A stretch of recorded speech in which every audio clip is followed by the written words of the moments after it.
Masdan mo kung paano nila binabawasan ang sweldo mo para sa buwis.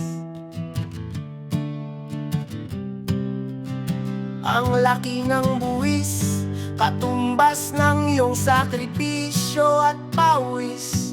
Iuwi mo lang sana sa pamilya mo, pero kukunin pa nila. Pero buwis mong binayaran, saan ba nila dinadala?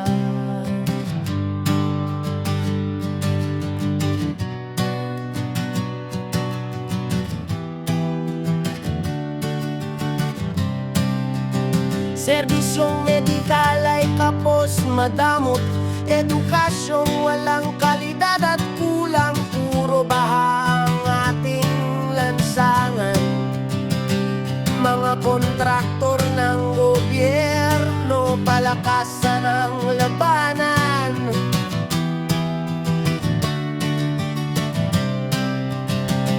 Basurang kahit sana lang, kriminalidad hindi na nawala. Sobrang taas ng bilihin, kuryente, tubig, bahay, pagkain, hindi na kayang bayaran ng mamamayan.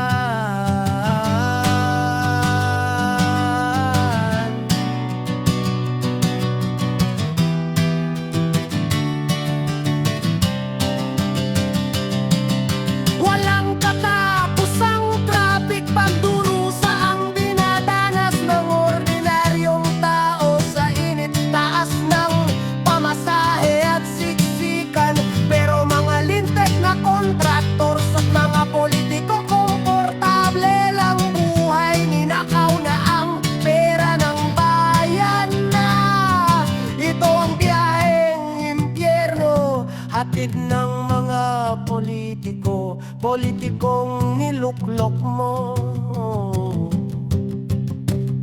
Ikaw ang naghihirap habang sila ang nagpapakasarap, dahil yan sa pagboto mo ng mga mandarambong at mga inutil sa gobyerno. Wala kang pakialam sa paligid, isip ng panatiko, regionalismo, sumasamba sa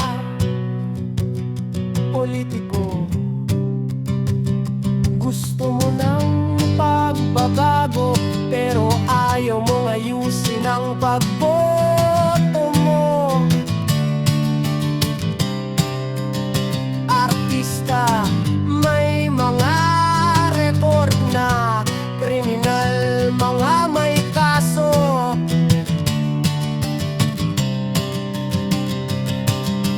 Pero pag ordinaryong tao ang mag-apply ng trabaho, grabe ang kwalifikasyon sa katiting na sweldo. Mga walang kwalifikasyong mamuno, sila ang iyong binoboto.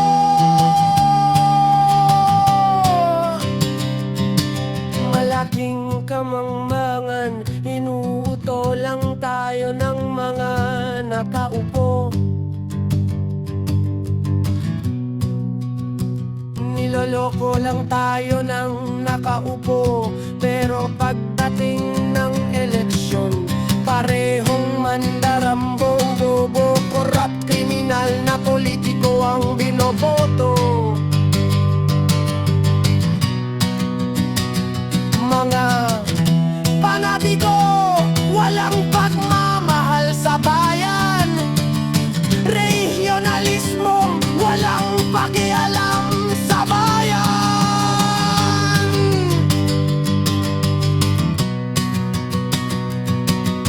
Ginagawang Diyos ang mga demonyong politiko.